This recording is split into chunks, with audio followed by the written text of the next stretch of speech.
Trigger warning. The following work of fiction contains adult themes, discussions of sexual assault, drug use, racism, and other sensitive topics. Viewer discretion is advised, and these topics are not condoned by the creators. Hello everyone, and welcome back to the Fruit Stand. It's me, LordGrapefruit, and today we are continuing our reading of The Wolf-Blood Lineage by ComicsNix. We are going to be starting on Chapter 7, and possibly doing 7 and 8 today. Joining me, as always, we have Moth and Ferret, who are here on their little pillows once again. Hi, guys. Hi. All right.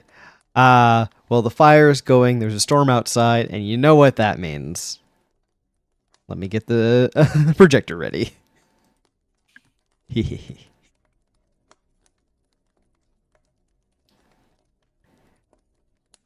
The author. Hi, people. This chapter, I tried to do something completely different.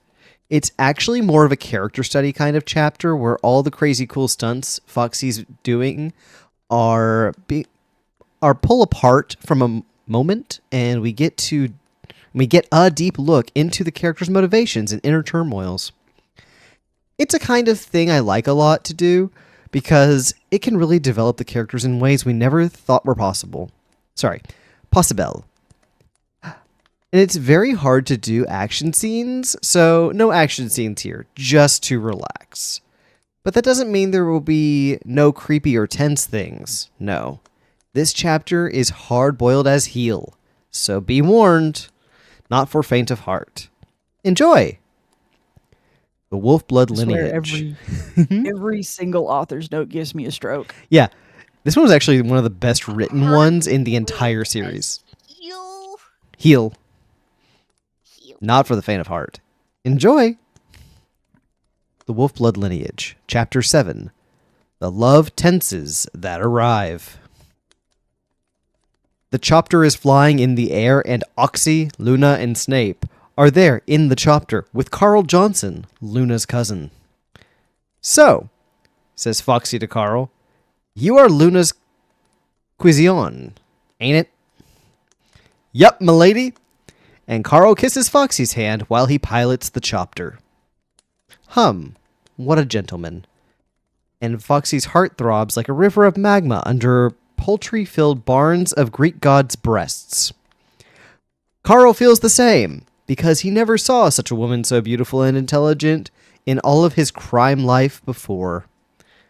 Foxy is like a bleach to his eyes, erasing the permanent destruction of vitalities his gangster-moving ways did to his brain. All the blood and families he cleansed from existence is forgotten. Now that he found a real girl for who to dedicate his vivacity. But what he doesn't know is that she is committed with the dog boy that would kill before anyone took his girlfriend away from his lap of justice. Ferret, do you have a comment? Do we need to go over that paragraph again? Why does that feel so racist? It is. Oh, no. It is. It is. That's why.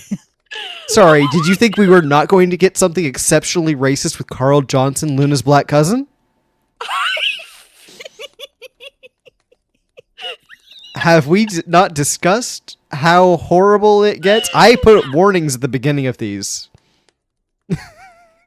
For a reason. I forgot! To be fair, the last one that was uploaded was in December of last year. It is currently March, so you did have time to adjust and not to think this was going to happen. The hard drive of my brain blanked itself of all of this, I swear. Oh. I was unprepared. Oh, hon. Ain't that too damn bad. Let's keep going. Snape is looking all this and don't like at all.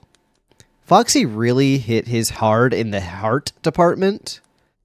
And to be shaken so callously like this in his age is not something that almost old man is going to take lightly. No, Snape is already planning the departure of Carl Johnson from this side of the planet. but Foxy must not know.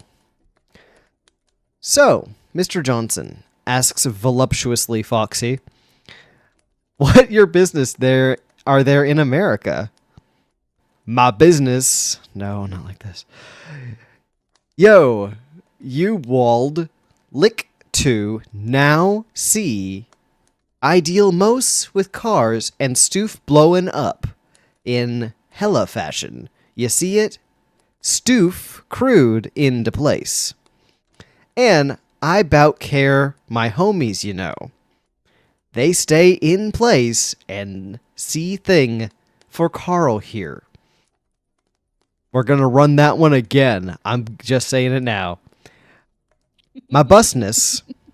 Yo, you walled lick to now see ideal most with cars and stoof blowing up in hella fashion. You see it? Stoof crude into place. And I bout care my homies, you know. They stay in place and see thing for Carl here.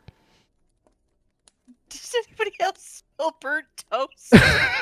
Oh, Mr. Carl, you are so streetwise, guy. ... And Foxy sighs with utterly passion of condor eggs. After some flying, the chopper arrives near Hogwarts. It lands next to Hagrid's whorehouse, and looks like the party is going fever today. However, things are not that peaceful here, because the time to kill Dumbledore is ending. Foxy will have until tomorrow to finish him off. Or else... ... So, Foxy, Luna, Snape, and Carl Johnson enter Hagrid's place and seats on a vacant table. The place is nicely adornished.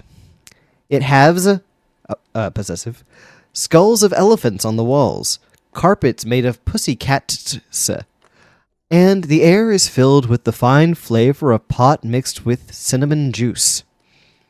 Mostly, the color on the ceiling, the color of the ceiling is pink, and the color of the ground is green. A nice contrast and very original on Hagrid's behalf. He have a good taste. Hold on. The place is swarming with costumers and bitches doing lap dances on the clients' laps. A lot of Hogwarts students are attending today, and even some professors too. Minerva McGonagall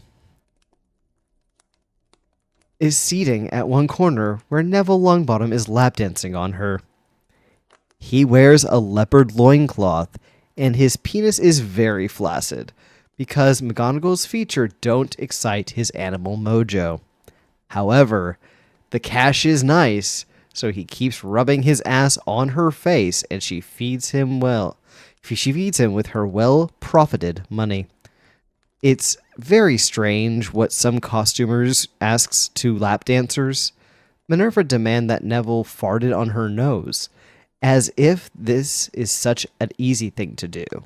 But he, as a compliant and nice boy, tries and keeps drinking a lot of Coke to indulge into fartastic pleasures to McGonagall's pedantic flair. She is not disappointed. Then, the waiter comes near Foxy's table. ... It's Ron Weasley. Foxy gets surprised. Ron... ... So you now work here too? Asks Foxy, sneering at Ron's decayed condition. That line, man. Yes... ... And it's a perfectly decent job with medium wages and part-time schedule that just fit perfectly into my daily chores and classroom assignments. Foxy looks with disdain to Ron. Who does he think he is? Just because he works at a hellhole trash Xennial place like this doesn't mean non-working people are less than his own bleeding butt of jealousy. Foxy punches the table and requires respect. Fuck off, Ron. Think you are fucking great, ain't it? So, You are not, ... You smells puke and acidic marshmallows puke. And Foxy spits on his acne-riddled face. Ron, with that sudden act of war, lets his order's note fall to the ground. Hagrid, that was looking from away the small confusion, come near them and talks to Ron. You motherfucker! Who do you think you are dropping my bar's notes on the ground and threatening our clients? Fuck off, you're fired for life! And Hagrid punches Ron in the middle of the jaw, breaking it apart and launching Ron away towards a window, shattering it with his body. Ron falls to the other side, outside the bar. With his jaw disjointed, cuts and bruises from the crashed glass and penetrated his skin. He bleeds and moans in urgency, seeking help, seeking comfort for his pain, but he gets none. Carl Johnson then comments on the case. Yo, Mr. Hagrid. Isn't it good to call a doctor? Sorry, doctor. He coulda sue your ass off you butt. He coulda sue you ass off you butt.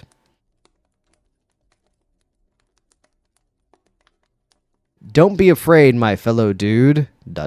He's useless. And after all, who would listen to crap like him anyway? ... He don't even knows how to use the stuff, if you know what I mean. And Hagrid blinks to Carl in a secret signature. Ho ho, Mr. Hagrid. You are into some serious business. Her, ain't it? You bet, Carl. So, let me serve you people. What do you want to drink? Can we take a pause for just why'd the you people feel real double racist right there? I know it's not just Carl at the table, but why'd that feel double racist? Ferret, you living? Are you alive? I barely. My lungs. I'm fucking crying over here, man. I had to mute because I was just fucking losing it. I barely had my shit back together. And Uh-huh. throwing double racism at me at the worst strip club imaginable. The absolute worst. And I also don't know how just drinking soda is going to get that down so fast. Anyway. Okay. Foxy looks at the menu and knows what to ask. Hey, Hagrid, brings me some pepperoni in a plate, with ketchup to temper it a bit. Pepper would be good, too. Luna, Snape, and Carl nods in agreement to the choice, and they ask, bracket the same thing to eat. And what to drink, my dear patrons? Oh, says Foxy, give me something hot. I'm sorry, something egg hot. Hagrid thinks a bit. Hot, Foxy? Well, I have a perfect one to you. ... It's homemade, if you want to know. Made by me. Really? That must be cool. ... Just bring it on. Yeah. ... I hope you like it. It's pure hausgemacht absinthe. And then Hagrid notes what the other will drink to. Luna is going with the old ale, Snape with the vinegar and pickles, and Carl Johnson with cow milk. After a while, Hagrid brings the food and beverages and says, So enjoys the premises, my buddies. And if you want something hot and all, Harry Potter is going to do a presentation today here at my place. Presentation, Hagrid? What kind? Asked Foxy. It's a secret, beauty lady. ... Just wait and see. Foxy then picks the glass with the absinthe and gives a shot at it. Whoa, it's hard as rocky. The herbs Hagrid collected made a good mixture, and them they start to talk. So, says Foxy, why you talking this funny way, Carl? Me? You don't you like it? No, that's not it. And Foxy choke a bit with her pepperoni. It's that ... I don't understand you much ... No, so why didn't you say that earlier? I can perfectly talk like you, by the way. So Carl just whipped out the white voice. Can you though? He just did. That's him. Sir, did you just code switch? He on code switched so hard. I still think that's so damn funny. Why didn't you say that earlier? I would have just like not done that the whole time.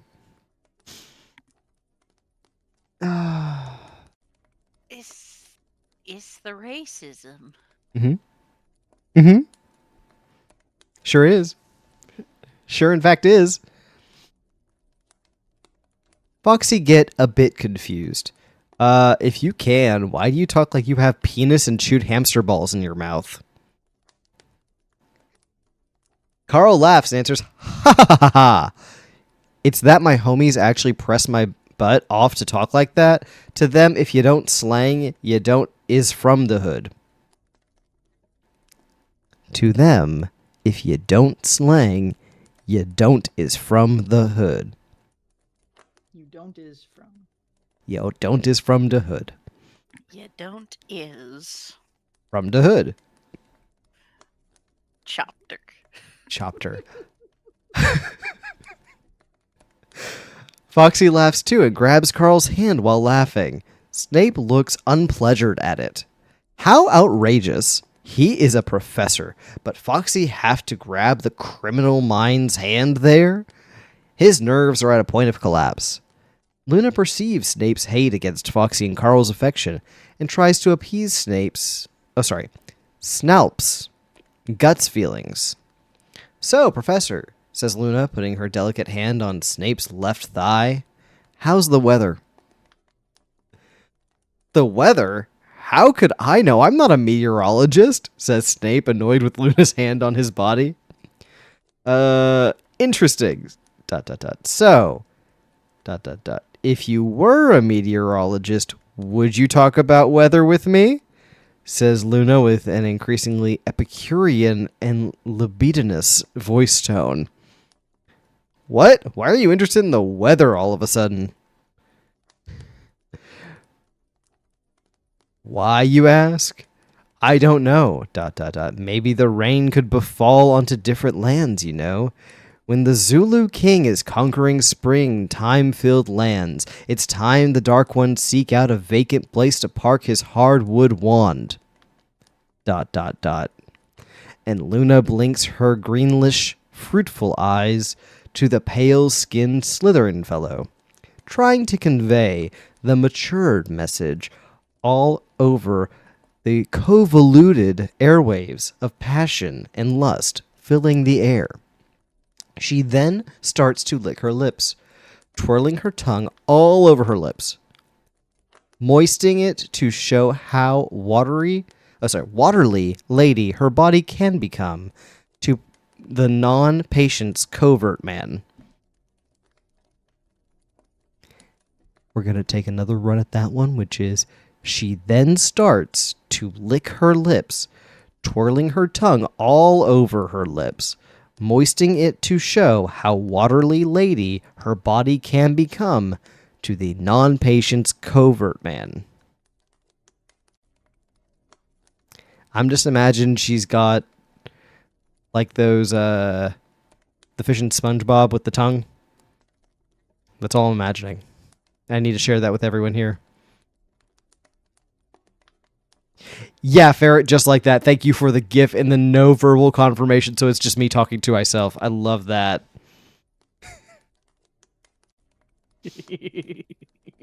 You two just typing in chat instead of just talking. If I start talking, all you're gonna hear is just me dying. Yeah, that's the point. That's why we made you. That's why we put you on the pillow. Oh, we're gonna have to edit that GIF in. I will have to edit the GIF in. Snape apparently can't quite cope with such an evident display of perused affection. He only have eyes to Foxy, the magnificent girls that took his life by a crash. Snape's mouth starts to salivate with rage. Seeing Foxy getting nearer and nearer Carl's strong-builtly black body of forceful meat. He is almost jumping on Carl's neck to break it with all his man Condor fury, but Luna, the wise girl she is, 'cause she learned it all with Foxy, goes to the attack. "Snape," says Luna to the dark-robed man, "I think you should relax." ... And them, from beneath the table, she moves her hand from Snape's thighs to his penis. "Yes, ... That Concordes-shaped snake of his was all a girl could not, from a man like Snape." After she touched it, an instant boner formed on the pants of Severus. He wasn't expecting for it, but couldn't interrupt his organ sudden liftoff because Luna wasn't a girl one should throw away on the trash. No, mister, no. ... She is all he wants. ... But his conflicting brain is telling him something different. Foxy. ... His brain wants Foxy, but his dick wants Luna. What to do? Didn't he just say that Foxy was all he wanted like 2 paragraphs ago? Yeah, Yeah. but has that stopped this narrative even once Is there a narrative? from contradicting itself? Nah, that would be too easy. Let's see. Snape is getting more excited as time goes by, because Luna is rubbing and stroking his dick so gently he can't refuse the monumental urges of his organic turbojet of manhoodly appliances of pleasure. No. ... So, what did he do? He gets up right away, because he feels like he is going to moan... ... And he can't do that in front of Foxy. That would end it all. But he is smart. He goes up and says, "Foxy, ... Carl, ... excuse me. Luna is menstruating, and I must help her clean he bloody panties now." And Snape grabs Luna's arm and races fast to the bathroom. He closes the door, and the two starts to make out inside there. His excuse was very effective, because Foxy and Carl didn't give it a lot of attention. They were gazing at each other, feeling the internal struggle of their lives passed on to them, ... feeling like they were more alike than they would like to admit to oneself. Carl spoke so low words to Foxy.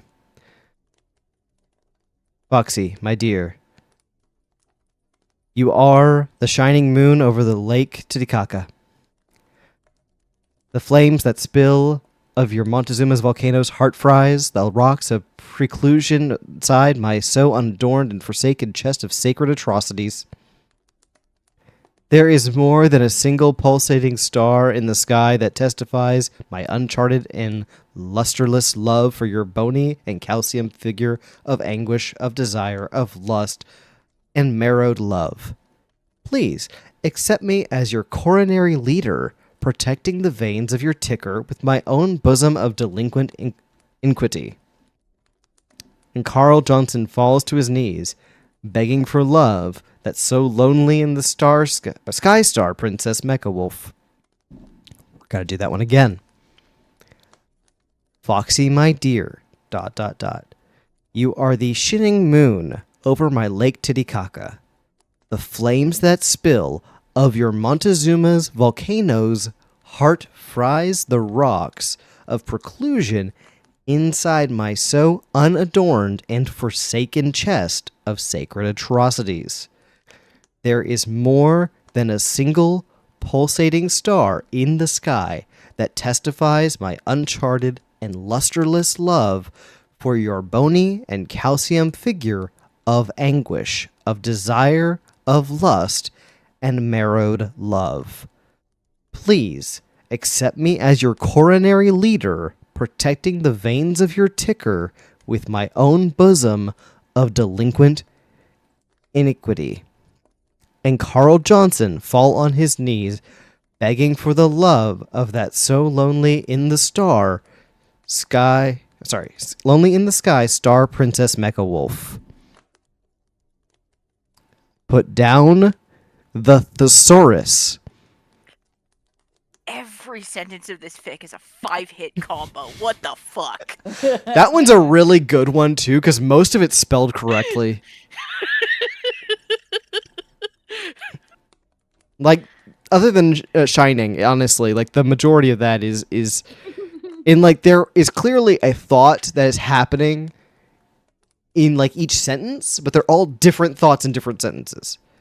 Except for, let's see, the one about the stars, where it's like, it's not just one star that shows that I love you in the sky. It's lots of stars. But then we get to bones in that same sentence. Like, there's no break between the stars and the bones. It's stars and bones. Sacred atrocities. Sacred atrocities. I mean, I can go where we're going with that one is because the Montezuma's volcano, because we're going with, like, sacrifices. I see where we're at.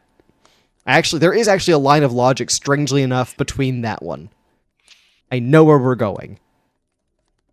But... And yet. But we had to read that one slow again because I still messed up the order of sky and star. Sorry about that, guys. But the fact that I got the rest of that out in the first take was pretty fucking good. I am not sure how I'm supposed to read ahead when I'm already taking, like, crit level psychic damage just listening. Oh, it'll happen at some point. I can't wait to hear the exclamation when you do. So... Foxy feels her heart so anguished. Carl penetrated her impenetrable fortress of solitude, where only Draco, her true love, could bypass one day before this day's... broken up by a period. But now, she is fainting. She is almost giving up. ... Carl is breaking the defenses of the army Foxy perpetrated to protect her feelings from abduction above all lawful intents. She, with her broken heart, speak. Oh, Carl, ... I cannot lend my blithesome body to your senses, ... It already belongs to another man. A man that, if was not for his unshamed dedication to my fount, I would never be here with you in the first place after all. And Foxy starts to cry, and moans at so difficult choices she must made, to not fall over sinful temptations that destiny strikes her with so much villainy. Carl Johnson hugs her, and understands. Foxy, don't be afraid. ... I know you love other... but I'll forever awaiting for you... You will never lose my love... Never... And Carl cries too, sobbing and sweeping the tears with his hand. It's almost 2 o'clock in the morning. The moon is full high in the sky, and Hagrid takes the stage to announce the biggest attraction of the dawn. Ladies and gentlemen, the moment you waited all week. It's the first male striptease in the history of Hogwarts... Let me introduce you to our new and fondly stripper... Harry Potter. 7th chapter. End. How we feeling? I was about to have questions about how Harry Potter could be the first male striptease when Neville Longbottom was shaking ass in a leopard print loincloth. You know, it just... because they just like to take away his accomplishments is all it is. You're right. Also, a lap dance and a striptease are two very different things. They are, to be fair. To be completely fair. Like, here's the other part of that. It's very much like how they both could have been the boy who lived kind of shit. Yeah, you're right. They both could have been the first male striptease at Hogwarts, but they gave it to Harry again. Yeah, but is ComicsNix that clever? No. No. No. It's an accident, pure and simple. I feel like a lot of it is an accident, and I would love to have an interview with this person just to figure the fuck out. There's so much wrong here. This chapter was, like, blindingly racist. And just... Then the hard code switch, which in an actual well-written situation would have been peak comedy. We can all acknowledge that, right? Like, that would have been fucking funny as shit. Oh, yeah. But the problem is, it hit too hard. It was no longer funny, just painful. Smacks of the author no longer wanted to write this accent. Smacks of the author didn't know what the accent was supposed to be because it didn't sound like anything. It's true. It sounded like, go to the hospital. It did sound like hospital. It sounded like what a white bread person thinks is hood. It sounded like... It didn't, but it was like, it was not even to UI white boy levels. Like, we weren't even there, you know? Like, I don't know where we were going with that. But considering that almost every single time the word thing comes up, it's misspelled. So something, anything, the nig. Like, so I think we're asking for too much. If we wanted to have a coherent accent that was not just basic writing. And I can't even emphasize the basic enough. Okay. Are we ready for the next chapter?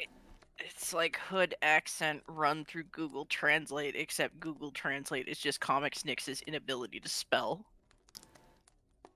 I love you. All right. Chapter 8. The author. Hi, Pio. Another chapter, and I just want to say something on to some critics. I'm sorry. I just want to say something to some critics from adult fanfiction on fanfiction.net. And the people are really liking my work, but in sub-bracket, but people from adult fanfiction are sending me messages, and I really liked thanks for all you too, bracket. I don't know what or want from me. Every new chapter, I keep posting new stuff, developing the characters, revealing a bit more about the personalities and peculiarities of the characters.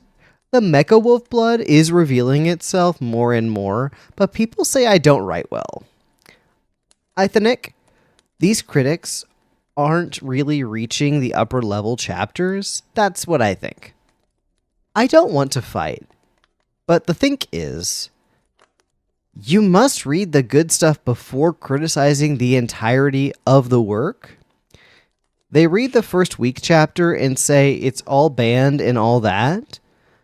Sorry for the people who don't want to get intervened inside these bullet flying fights, but I must open my heart at how I'm feeling at all this, bracket, and I don't want to cobble the review section with answers, in bracket.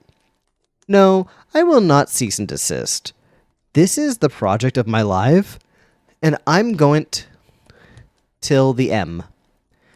If you have suggestions on how to improve the story, I'm very open to advices. Parentheses. But please read not only the first only, but the other ones too, to really help me with this. Close parentheses. So, have now a cool new brand chapter. Note 1. I only make a recommendation for this one. The action goes inside Hagrid's bar. There's music for Harry's performance. So, when I wrote this chapter, I was hearing My Booled Valentine, Loveless the Cool One. So if you want to hear it while reading, you can enter inside my head a little bit. And drink a fine wine. Spelled the vocal way, not the drink way. If you're over 18. If not, drink something purple, but not bleach. Enjoy! Note 2. As I say it, in my profile, because of the college, I will only updating at weekends. This is valid for Wolf-Led Lineage, chapters, and new stories apart from this one. My next one will be a musical one. A request some have made month ago, and I had no courage to do. Dot dot dot. But next week, it will be on the Sire. Wolfblood Lineage. Chapter 8. The Premonition. Harry Potter was ready to go up and take the stage for himself. The chills on his spines were causticating the perceptions of his innermost soulful desires. The show must be perfect, and no less than his entire capacitances are going to be tested in front of his radiancing audience. Harry goes up the small stairs, go through the destiny curtains, and enter the Capricornal stage. Lustful eyes are looking, thousands of hearts throbbing, awaiting for the witcheryful boy to unclothe his carbon-foiled skin of cantaloupe faith. Harry was immersed in a flaming ball of shameful propositions. Promptositions. Ferret, commentary? Thousands of hearts? Thousands of hearts. In Hagrid's hut. Genuinely, is this place a fucking stadium? Thousands of hearts inside Hagrid's hut. Bigger on the inside. I get it. I mean, it does have its, what was it? Pink ceiling, green floors, or the other way around? Pink ceiling, green floors. I'm shocked. And elephant skulls on the wall. Definitely elephant skulls on the wall. Among other things, of course. The leopard print loincloth makes perfect sense here. Anyway. Of course it does. As much as anything else makes sense. Harry was immersed in a flaming ball of shameful propositions. I think he's trying to do propositions there. How can such an untrained blaster master of bitter agony like him get free from the bounds of cotton-clad worshipper society of Crunkcore followers? Indeed, he must fight the Concord, or else Foxy's needed money will be foregone, and she will never forgive his misconducts towards the baby bomber flower of that precocious, interstated loving girl. This entire paragraph is a wash. We're just ignoring that entire paragraph. There's nothing we can do about that.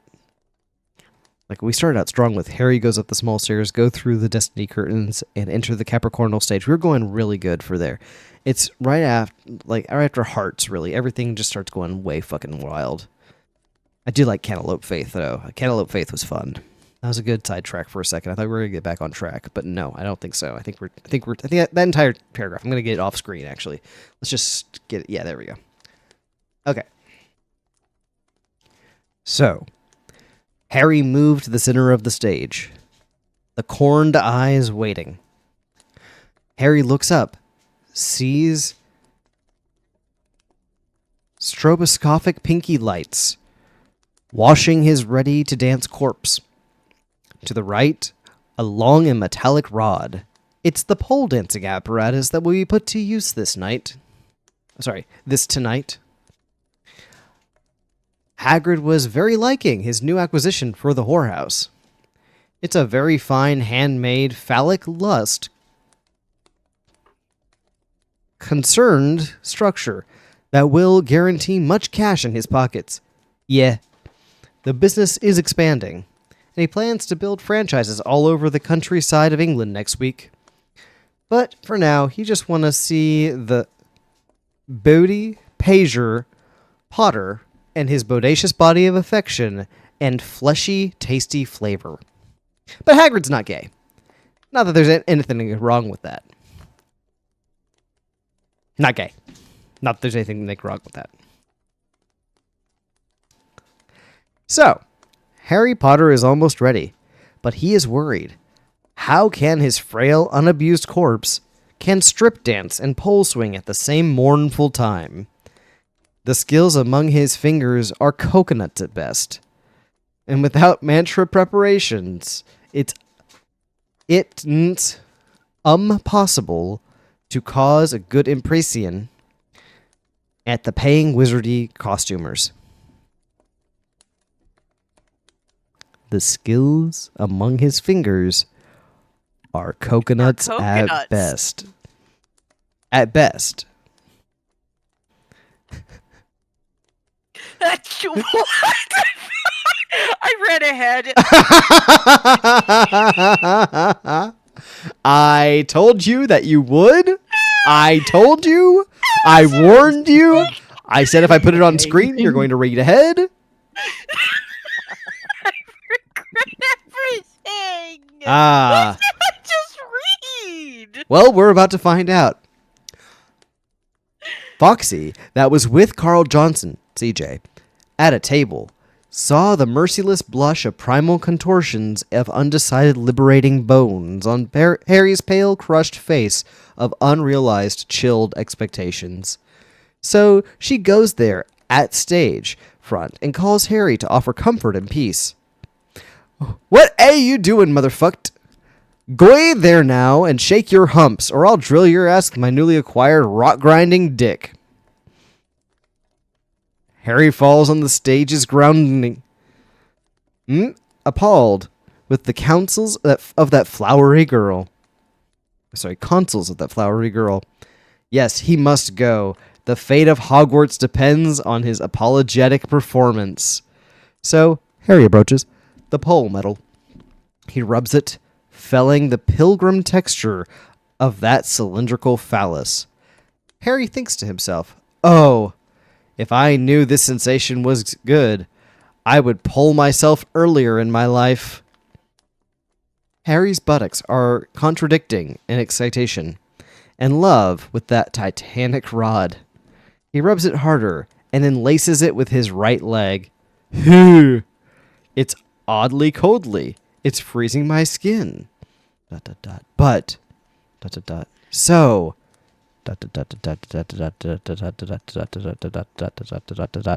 Caterpillar ...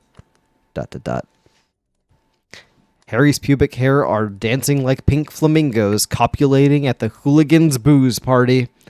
Harry, while spinning around the unflaccid metal god, goes shirtless and throw his shirt at the audience. Minerva McGonagall is the lucky catcher. She picks Harry's sweating upper clothes and sniffs and savor its delicious smell. She is so horny that immediately goes all naked to start to stroke the moist shirt inside her dry and bleeding cesspool she calls a vagina. So, out of curiosity, Farrah, which part did you read ahead to that you were losing your shit at? Was it the, Flamingos. Uh-huh. It wasn't the comfort and peace? It wasn't the comfort and peace that was offered by, Hermione there? The, what a you doing, motherfucked? You weren't on that one? I handled that better than the pink flamingos. Mhm. I'm gonna be so real. Because Harry's pubic Words hair all are the dancing. Silmarillion. Harry's pubic hair are dancing like pink flamingos copulating at the hooligans' booze party. None of these words are in the Silmarillion. Okay, that's my new favorite version of that. I just like the quiet chuckle from Luke whenever you started your little I read ahead freak out. That was my favorite part. Okay. I'm not even looking and I know what's coming. I know. It's gonna get worse. I know. I can see the next part. It's fine. Every sentence is a 5-hit combo from alternating directions. How is this getting worse? The shirt's sweat impregnates inside Minerva's cunt, blending with her own smell and creates an outrageously putrid, rotten platypus egg smell, deteriorating her decaying sterile uterus and forming pulsating abscesses all over her crotch. Does that answer the question? Hey, Ferret, does that answer the question? It's getting worse. The obscene abscesses. The obscene abscesses are black and cancerous and immediately start to spread all over McGonagall's screotonic poultry body. Her boobs are quickly drying over them is self-consuming itself. Black leeches are emerging from her tit and enters again in her body to jolt acidic liquids on her bones, dissolving them like smashed lemonades. Every witch and wizard at the whorehouse is disgusted and shocked by the cosmic horror unfolding before their eyes. Harry on stage is so affected he vomits all over the carcinogenic body of McGonagall, worsening her heuristic state of dying puke. Foxy cannot hide her horror seeing the scene and immediately calls an ambulance with the cell phone Hagrid gave her. She can only wait and watch McGonagall's eye orbs dry at the skull, launching gobs of blood and pus as Minerva tries to maintain the eyes in a sanity reservoir. Her ears are melting, the mouth is exploding, the nose is dirty. She haven't cleaned it in weeks. After some minute suffering and disintegration, an ambulance arrives and picks McGonagall's to take to the hospital. Foxy, Harry Potter, and CJ go along to see what happens. Harry's girlfriend, Ginny Weasley, goes along too. So, ...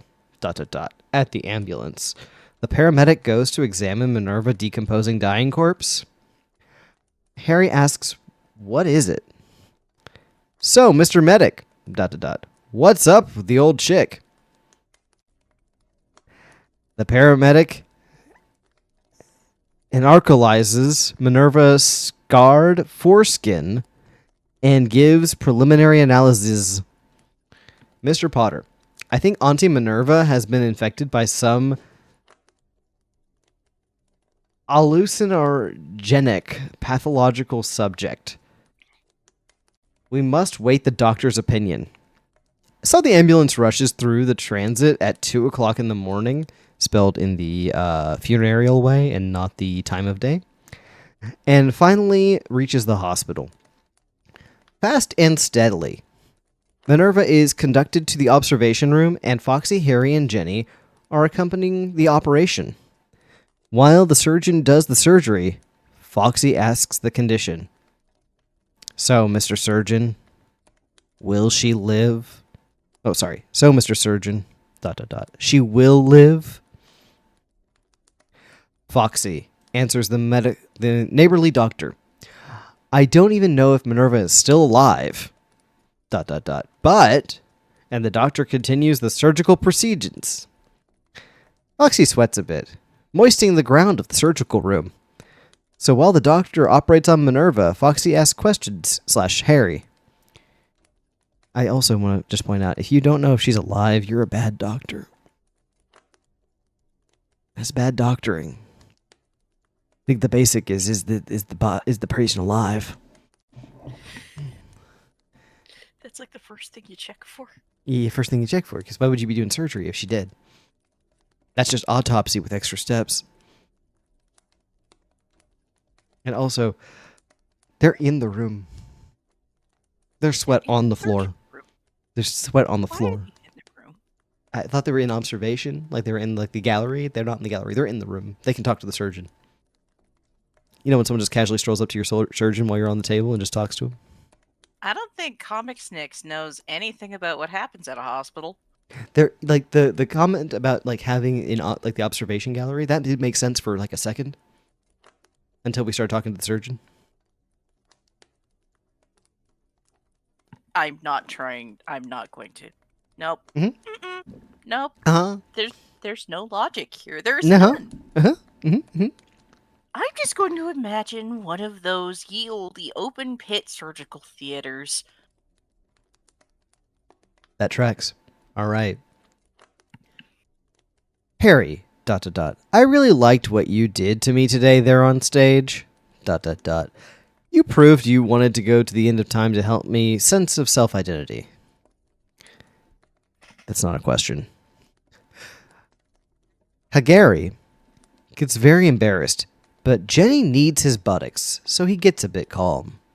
Yeah, ... that was a clinker one, ... but Hagrid was cool with that. He said the bread would get in my pockets tomorrow. Bread? Like... Money?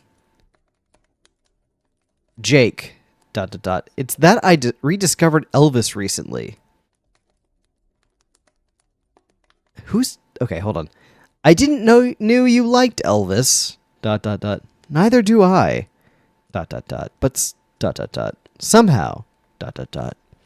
When you changed appearance and your hormones blasted the sky ... I think I got affected ... Even Ginny is hearing Elvis with me.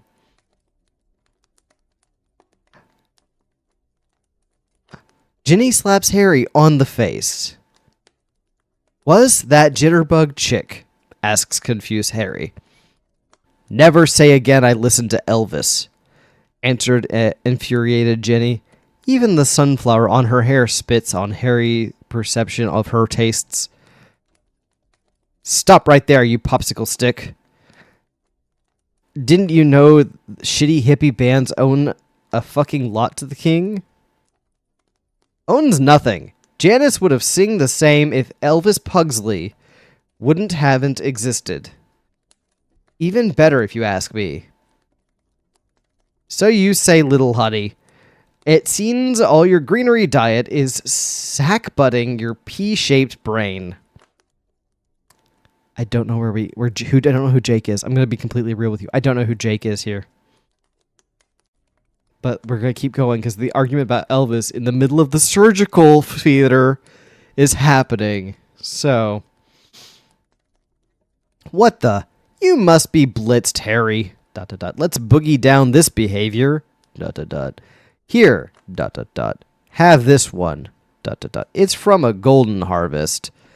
And them Jenny gives a nice pot cigarette that he promptly smokes a joint. ...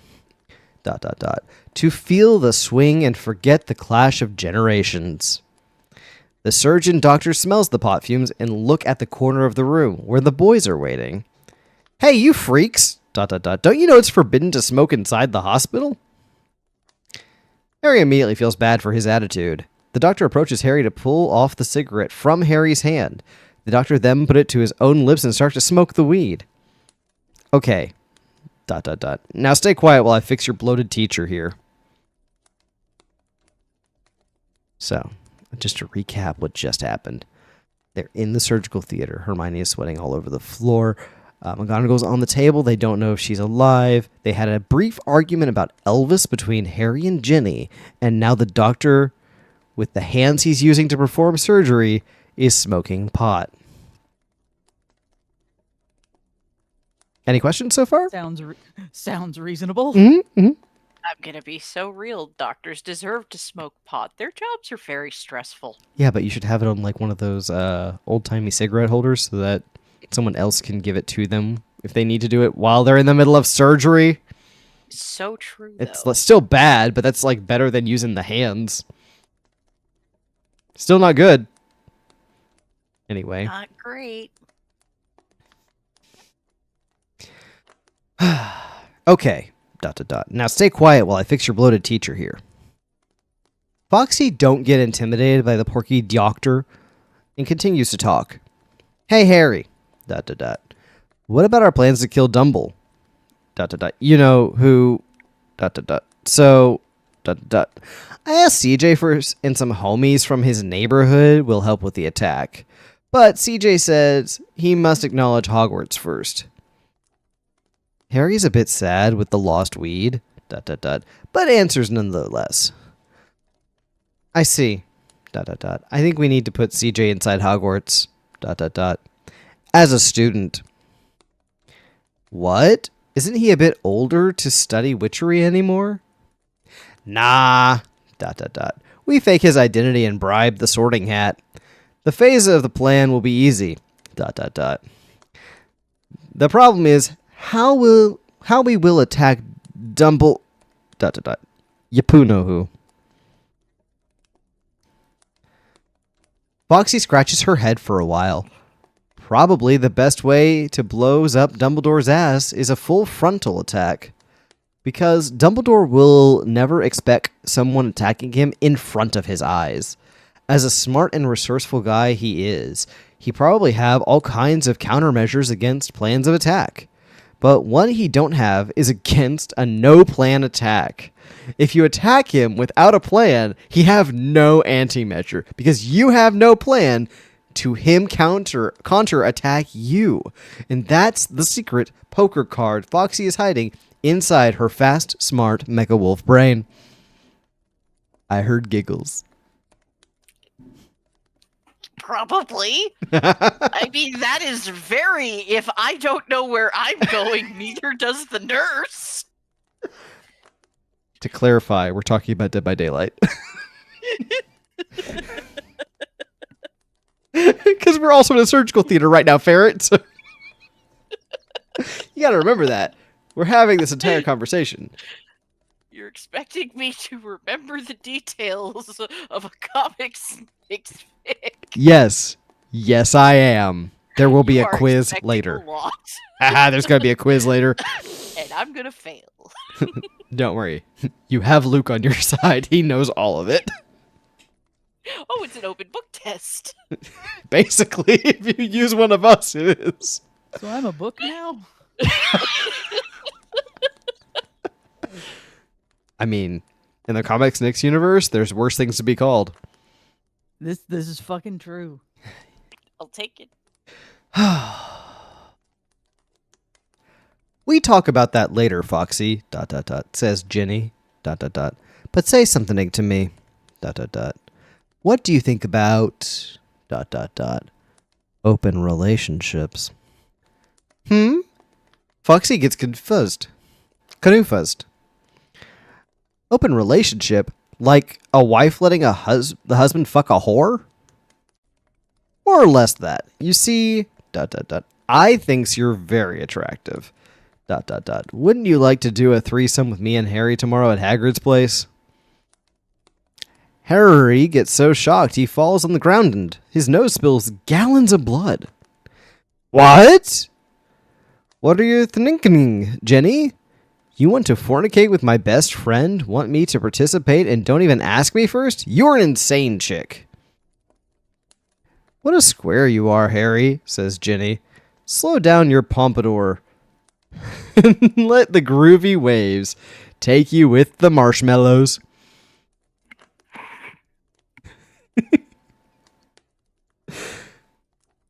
I like that marshmallows is also spelled wrong, but since they're going with a mellow theme, it makes sense. It actually makes sense a little bit. I'm credit where credit's due sometimes, very rarely. Anyway. No fucking way. Do you think it's that easy? All the dynamics of our relationship will change, and probably our moral codes will get lax to accommodate the new boogie woogies from your jinxed brains. Foxy don't quite understand all that perpetration. Actually, she is a bit worried. What a strange proposal by Ginny. A homoerotic relationship sharing a chosen one wizard on the bed of flowers? Yet, Foxy felt strangely aroused by the proposal. ... Is it the penis she grew in prison? But she felt attracted to Harry at the same time. ... What all this means? Foxy don't understand the changes her body have been going through these days. ... Everything is going so fast. She can't even think about all with a mature head. All right, says Foxy. What? Asks Harry. Excellent, says Ginny. Harry gets angry. You can't be serious. No R. ... What about our long-term friendship? It will be all over after this. You can't be serious. ... What about our long-term friendship? It will be all over after this. Harry ... says Foxy. This is something ... I don't know why ... but inside my own blossometic heart ... I feel we need to do this ... It's feeling almost as a premonition ... like ... this way we will get answers ... Harry's dick is very hard, thinking about how good it will be to fuck 2 girls at once. ... But his moral standards corrupts his animal compasses. The clashing surfaces of his soul are battling against a power unconceivable to a chosen one wizard in his 16 years. But the fate of the mecha wolf depends on him. ... The mysteries revolting around the wizard hatred against these old friends turned enemies shakes his mind. He must know the truth. Okay, Foxy. ... Tomorrow. ... We do a menage a trois. ... And Harry sighs in disappointment. All 3 of them get quiet. They've been talking for some while, and now... ... Foxy sees the doctor's surgery hasn't protested against their noise, so Foxy looks straight to see what happened. The doctor is lay with his upper body on Minerva's laying body. What the fuck? Foxy goes toward the strange scene. ... And when she gets near, she sees... ... McGonagall is eating the doctor brains. Minerva McGonagall turned into a zombie. 8th chapter. End.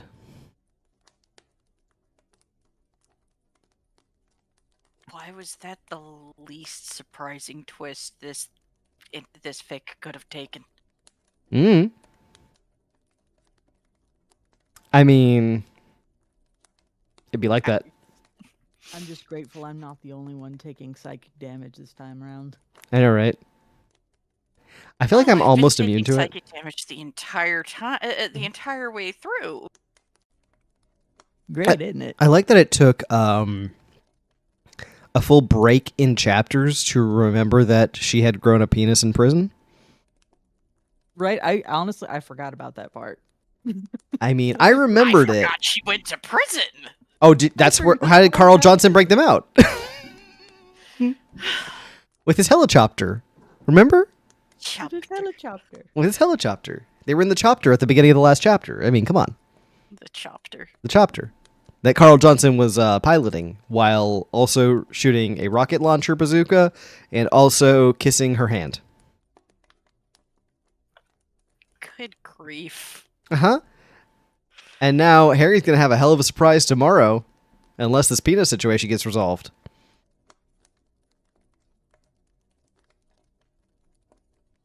Everyone's Happy International Women's Day, I guess. Happy International Women's Day. Okay. So, we're 8 chapters in. This means we are officially halfway through the story. This is the halfway point. This chapter is the halfway point. So far we have a number of different factions wanting to kill Dumbledore. Everyone hating the Mecha Wolves. And everyone immediately falling in love with Hermione/Foxy the entire time. Also, the author's abiding hatred of anybody over the age of 20. Of anybody over the age of 20, and especially women. And especially McGonagall. Especially McGonagall. But we've seen in As other... evidenced by the zombie plague. The zombie plague, yes. But like any time, like the description of McGonagall's transformation in the club, the whorehouse, was not unprecedented for ComicsNix standards, especially regarding any woman doing anything ever. Like, anytime someone that she mildly does not like and is a woman does something vaguely sexual that she wrote, it gets grotesque. So this is a running theme in a lot of ComicsNix fiction. So yeah, I'm remembering the Naruto fic now. Yeah, which I still have not published. That's going to come out later. I still say we should revisit the Scooby-Doo one. We will revisit the Scooby-Doo one eventually. But for now, I feel like I'm going to need to have a shot or two before we all are going to. Don't worry. I will literally be the only one sober through that one. Yep. I got my 'Cause I vodka don't right here. drink. You don't drink, but if we were close enough, I'd make you the lemonade again. Anyway. I don't drink either. I'm still considering. Like, I'm still thinking about it. All right. On that note, thank you all for being here. Thank you all for watching. Ferret, I'm not sorry. Anyway, let's put away the screen. Let's turn off the projector and put that away. Nice peaceful fire. Nice storm outside. And until next time, everyone take care. Love you. Bye. Bye. Bye bye.